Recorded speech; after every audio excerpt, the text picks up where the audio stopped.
कोई भी जीव स्वतंत्र नहीं। जब तक आपके जीवन में वो दंड विधान नहीं, तब तक कोई आपको स्पर्श नहीं कर सकता।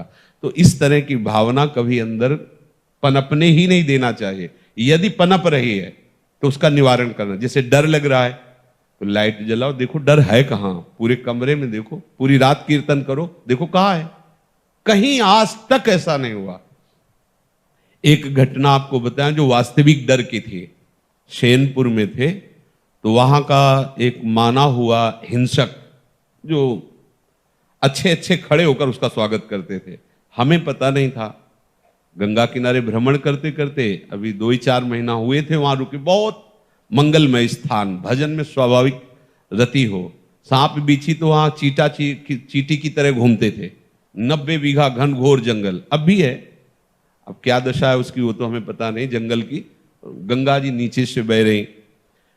तो एकदम जो प्रधान गेट था, श्री स्वामी मग्नानंद सरस्वती जी की तप स्थली, प्रधान गेट के पास बैठे हुए थे 2-4 वयोवृद्ध जन, ऐसे प्रश्न कर रहे थे, ऐसे भगवत चर्चाओं। वो मोटरसाइकिल से आया और वहां उस गेट से कोई जूता या वाहन अंदर नहीं जाते थे, पर वो जूता पहने वैसे। तो स्वाभाविक जो वहां की नियम पद्धति थी उसके भाव से प्रेरित होकर हमने कहा भाई कैसे। वहां जो बैठे हुए थे वो तो कुछ नहीं बोले। हम कहा ये जूता पहनकर आप मोटरसाइकिल से अंदर जा रहे हैं, बाबा सरकार की तपा स्थली है, उचित नहीं है। और बाई तरफ ऐसे देखा, गाड़ी वहीं खड़ी की, चला गया, जो भी जैसा, जूते पहने ही। फिर वापस आया। हम कहा भाई गाड़ी यहां स्टार्ट नहीं होगी, बाहर ले जाके स्टार्ट करो गाड़ी। हम भाव कहा था कि यहां स्टार्ट मत करना, बाहर ले जाओ। वो स्टार्ट ही नहीं हुई। बड़ा प्रयास किया, नहीं स्टार्ट हुई। मतलब हम कोई सिद्ध नहीं, वो घटना घटनी थी। अब वो हमारी तरफ बड़ी गुस्सा से देखता हुआ चला गया। अब जो वहां लोग बैठे थे उनका पता है महाराज ये 10 लोगों को हंसिया से काट चुका है, बहुत क्रूर हिंसक है। और ये आपकी तरफ देख रहा था, मुझे डर लग रहा है कि यहाँ रात्रि में कोई नहीं टिकता था। एक पंजीरी बाबा थे बूढ़े और एक हम थे, वहां कोई नहीं टिकता था रात्रि में, बड़ा भयावह था। हमारे मन में है कि भगवान रक्षक हैं, हमने कोई अहित नहीं किया, कोई अमंगल नहीं किया। एक सिद्धांत की बात उसको बताई।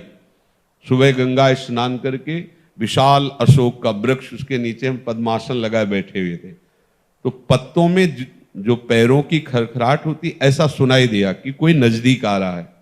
तो आंख खोली, देखा वही व्यक्ति थे। एक बार तो मन बड़ा विचित्र होता है, एक बार तो ऐसा लगा। फिर आंख खोल के बैठ गए, सामने आया। उसने कहा पहचाना? हम कहा आप वही हैं जिनको कल हमने रोका था कि आप है। तो बोले मुझे जानते हो? तो हम कहा आपको तो नहीं जानते, लेकिन आप हमें नहीं जानते होंगे। भगवत आवेश में हो गए एकदम। हम कहा आप हमें नहीं जानते होंगे। तो उसने पहले चाकू निकाली और रखा, बोले इसको जानते हो? कहाँ जानते? फिर पिस्तौल निकाली, ऐसे रखा, बोले इसको जानते हो? हम कहा हमारे पास कमंडल रखा था, ऐसे खोला और गंगा जल। हम कहा इसको जानते हो? हम कहा केवल हम और तुम हैं, वृंदावन में है, एक शब्द का मिस्टेक ले। हम कहा केवल हम और तुम हैं, तुम्हारे पास अस्त्र है और सुना है तुम हिंसक स्वभाव के हो। तुम अपना प्रयास करके देख लो, एक बार हम अपना प्रयास करेंगे। गंगा जल केवल है, आप करके देख लो। और इस समय तो बहुत हल्के से बोल रहे, उस समय जो भगवत आवेश से बोले, वो थोड़ी देर में अपने वो यंत्र तंत्र उठाए और भागते नजर आया। हमारे पास भगवान का बल है। कैसे कोई ऐसे कैसे? उनकी इच्छा है तो कुछ भी हो सकता है। अगर उनकी इच्छा नहीं तो प्रभु प्रहलाद जी के ही केवल नहीं है, प्रभु हम सबके हैं। बस ऐसे जैसे यंत्र में चढ़ा हुआ कठपुतली नाचता रहता है, वैसे मेरे स्वामी मुझे नचा रहे हैं। क्या करवाना है, क्या करवा रहे हैं, ये वो जाने, उनका काम जाने।